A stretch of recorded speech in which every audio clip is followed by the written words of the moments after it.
Assalamu alaikum, everyone.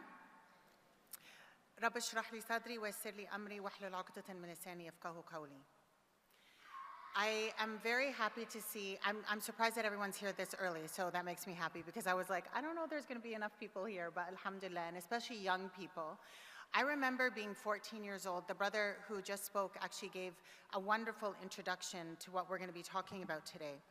And I remember being 14 years old a long time ago and looking at the news and seeing a woman in Palestine standing in a field, and she had just lost 7 of her children. So there was an airstrike from Israel, and 7 of her children were gone all in one swoop. And I remember that sister, and I'll never forget it, putting up her hands in dua and saying, Hasbunallah wa ni'mal wakil, fiku. And in Arabic, fiku means like on you. So she was making dua against us. And I remember, and Hasbunallah wa ni'mal wakil means I only have Allah. I only have Allah as my protector. And so I remember going to my dad and asking him, why is she making dua against us? And he said that Allah subhanahu wa ta'ala, we think that he's testing her, but he's actually testing us, subhanallah. And she's making dua against us because she is expecting us to stand firm with her and to help her. And of course, this had been already many years throughout the conflict that was happening in Palestine and the settler colonial state.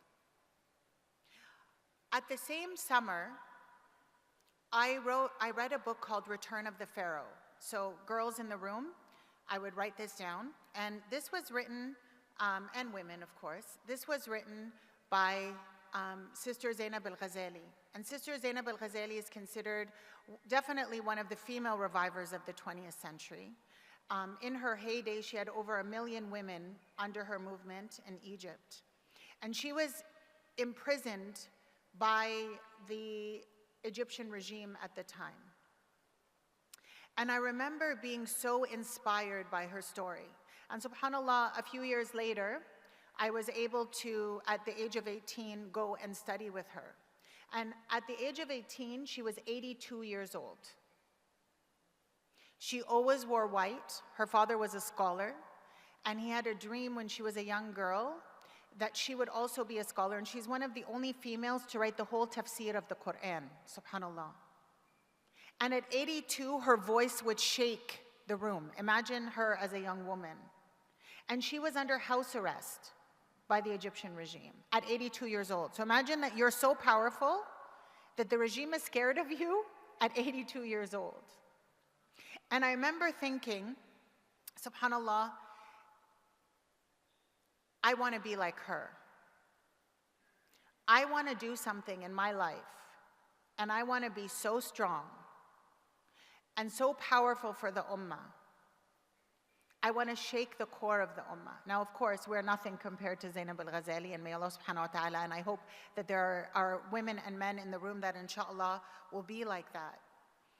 But it's important to understand that people respect people who stand for something. And us as Muslims, we have to stand for something because we will die how we lived. I want you to think about that. We will die how we lived.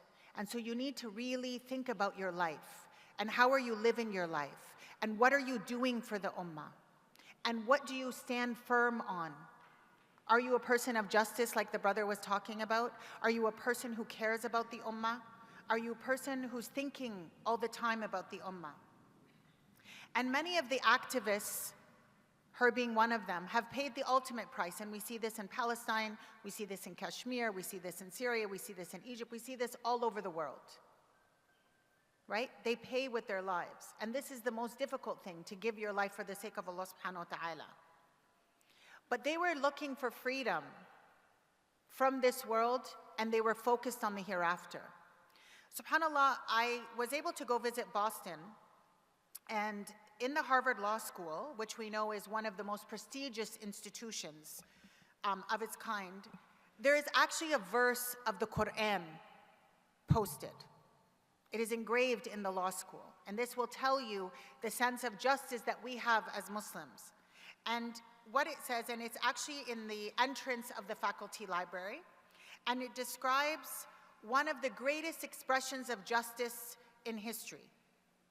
And it's in Surah An-Nisa, verse 135, where Allah subhanahu wa ta'ala says, "O you who have believed, be persistently firm in standing in justice, witnesses for Allah, even if it be against yourselves, or parents and relatives, whether one of you is rich or poor. Allah is more worthy of both. So follow not personal inclination, lest you not be just. And if you distort your testimony or refuse to give it, then indeed Allah is ever with what you do acquainted." SubhanAllah, this verse in itself could be a whole conference. It could be the theme of a whole conference. What it means is that our role in this world is to stand for justice. Irrespective of if it's about my mom or my dad or my children, whether you are rich, whether you are poor, you have a duty to Allah subhanahu wa ta'ala to stand firm in justice. Why? Because the dunya is not our place. The dunya is not our abode. It's the hereafter. The dunya is the place where we do the things that will get us, inshallah, to our hereafter. And when we look at purpose, we know that our moral compass and our foundational compass is the Quran. And there are 3 places that Allah subhanahu wa ta'ala speaks about purpose. I'm ignoring him because I get a half an hour. There's no way 20 minutes have passed. Yes, exactly. Okay. So there are 3 places where Allah subhanahu wa ta'ala speaks about purpose. And I want you to imagine like a triangle. At this side, if I ask you, when I ask youth, what's our purpose? They say to worship Allah subhanahu wa ta'ala. We know that, we all know the ayah that very Allah subhanahu wa ta'ala created us but for worship. And at the other bottom of the triangle is establishing the world, meaning being doctors and lawyers and teachers and mothers and homemakers and all of those things. And at the top of that triangle is to be a khalifa on earth. And what that means is that you establish the law of Allah subhanahu wa ta'ala in yourself first, and then in your family, and then in your community, and then outside of that. Can you be a khalifa without having worship? Of course not. Can you be a khalifa without being a producer in society? No. And so if you think you're only supposed to worship, you're only getting a part of that picture. The justice piece and that ayah comes in that area. And subhanAllah, like I said, we know that the dunya is not our final destination. And when we look around the world, we see so much pain. I am the CEO of an international NGO. We have offices in everywhere that there's conflict in the Muslim world, Palestine being one of them. We actually are in Gaza, we are in Ramallah, which is the West Bank, and in Jerusalem. I have had the pleasure and the honor of visiting Palestine many times. And the people of Palestine have truly awoken the Ummah. How many of you guys here are on TikTok and know Megan Rice? Put up your hand. Okay, good. Our young guys know who Megan Rice is. Megan Rice is, in my opinion, a genius. And I'll tell you why. I'm so jealous that I didn't think of this. When she wasn't Muslim, she was a black African-American woman who saw the resiliency of the Palestinian people. And she was so inspired and thought to herself, what makes them different? What is it about them? And she realized it was their faith, it was their Islam. And I ask you before I finish the story, what is it that makes you different? So everyone here in the crowd, do people at work, are they so inspired by you, by your character, by who you are, that they want to be interested in Islam? Many of us think that Islam is just about worship, and the worship is important. But the Rasul was sent to change the character of people. My father, Allah yarhamu, he used to say to me, Rania, every Muslim is a potential better Muslim by your interaction, or worse Muslim by your interaction. And every non-Muslim is a potential Muslim by your interaction, or driven further away from Islam by your interaction? And I want you guys to reflect on that. And when I say the people of Palestine have awoken the Ummah, I mean that. Because subhanAllah, she gets on TikTok, she had a platform, and she started reading the Quran live. I actually tuned in. I was like, I want to see where this is going. Simple, right? Why did we not think of this? I have no idea. And she starts reading the Quran, and people start reading with her. At her highest point, 50,000 people were reading Quran with her. I could speak in 100 conferences, and I won't reach the same amount of people. Halfway through, I think, or 3/4 of the way through Surah Al-Baqarah, she becomes Muslim. Do you know how many people have now become Muslim just from seeing the resiliency of the Palestinian people? And you ask yourself, what makes them different? ICNA as an ummah, what makes them different? They're not the only ones being bombed in this world. Lebanon is being bombed, Yemen is being bombed, all of these places are being bombed. What makes them different? What makes them unique? You know what it is? It's their relationship to the Quran. They actually have more people per capita having memorized the Quran than anywhere else in the world. And not just memorize the Quran, they act on the Quran. So I was an educator in a formal life before I was the CEO of this organization. And alhamdulillah, I was able to establish Islamic schools. And one of the things we first established was a hifz program. And alhamdulillah, we have over 50 people, 50 kids who have memorized the whole Quran. But the first thing I did was I made sure that they had the tafsir of the whole Quran.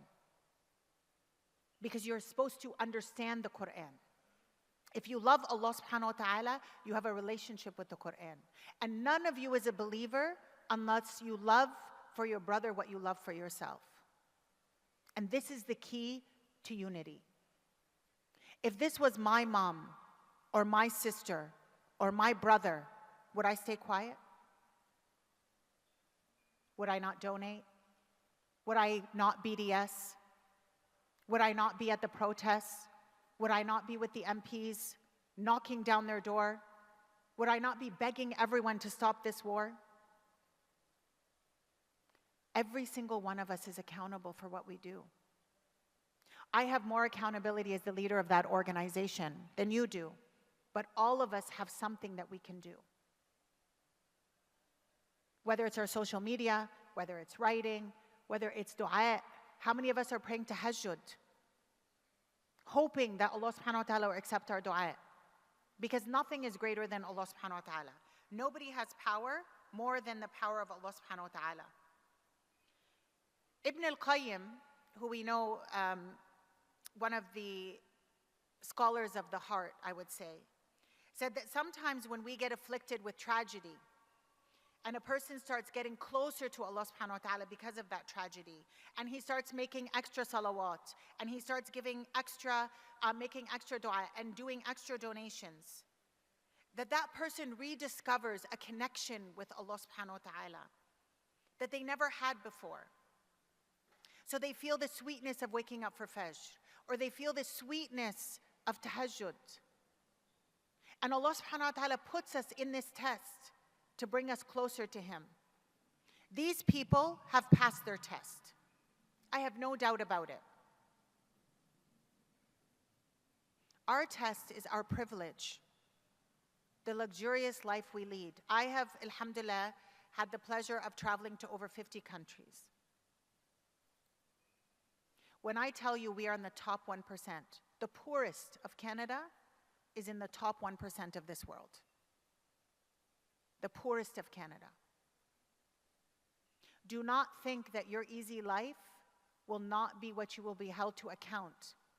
Allah gave you everything, and He will say to you, what did you do with what you had?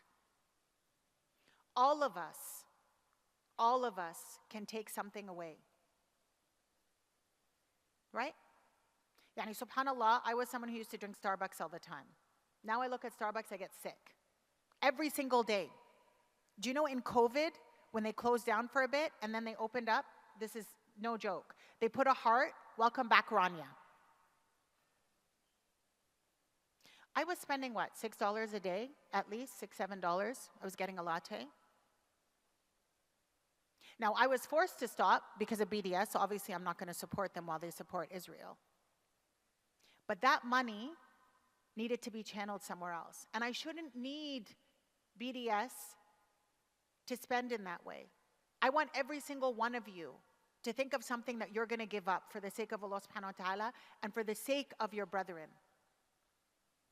And kids, teenagers, same thing. I was just in Calgary, I think it was like 2 weeks ago. A bunch of youth, 2 youth, wanted to donate for hearing aids for Syria but didn't have money. They actually pledged $20,000. And their parents are like, how are you going to pay $20,000? You know what they did? They organized a dinner. And they said, Rania, can you just come speak at the dinner? I said, for sure. And I was at the UN General Assembly. I flew in from the UN to Calgary to support these 2 youth, one sister and one brother. Do you know how much they raised? $37,000. Why? Because they had a will. They had a will. All of us, even if you don't have money, all of us have an ability to do something. And our hearts have to be in tune with the Ummah. Our hearts have to be in tune with the Ummah. I can tell you personal stories. We have obviously offices in Gaza. We do actually do our own work. And one of the young youth, 19 years old, was unconscious, basically in a coma. And he was able to be evacuated to Egypt. Who wouldn't want to be out of a war zone? If you were in a war zone, would you not want to be out of that war zone? I think most of us would say yes. And when he woke up and realized that he was in Egypt, he refused treatment. And he said, send me back. I will not die in Egypt. I will die on my homeland. This is the izzah of Islam.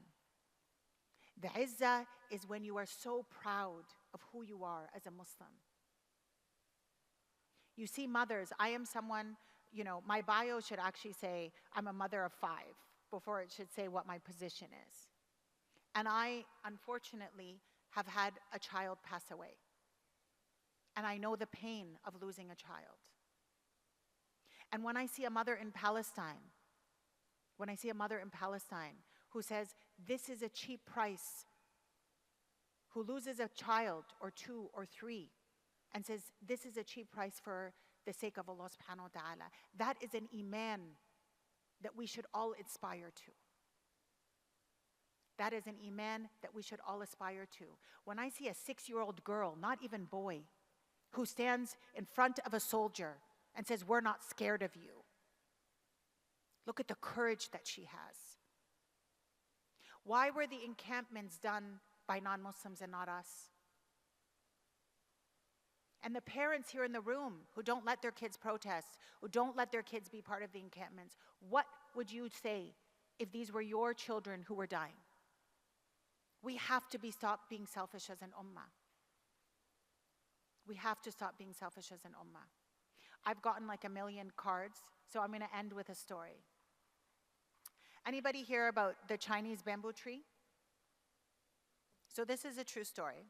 The Chinese bamboo tree is a plant. It's obviously a bamboo tree that is planted. And you plant it, and for the first year, nothing happens. I'm a very impatient person. I cannot garden for the life of me. My father-in-law, when he comes from Egypt, he gardens. I like eating from the garden, but I do not have the patience for gardening. The second year, they toil the earth, they put the water, they do all of those things, they fertilize, nothing. Year 3, nothing. Year 4, nothing. Can you imagine for 4 years you're doing all of this and not even you don't even see anything coming out of the ground? Year 5, it sprouts, 80 feet tall. And this is the parable. Now, why is it taking 5 years? Because there's a massive root system. Our Islam is the root system. You need to put the time and effort into learning, into practicing, into coming closer to Allah subhanahu wa ta'ala, into having a relationship with the Quran, into having a relationship with the community, into your masajid, into the youth. This will never go wasted. And then 80 feet tall. May we inshallah be of those who are 80 feet tall and ready to meet Allah subhanahu wa ta'ala on the day of judgment, and be ready inshallah to go to Jannah with our deeds. Jazakallahu khair.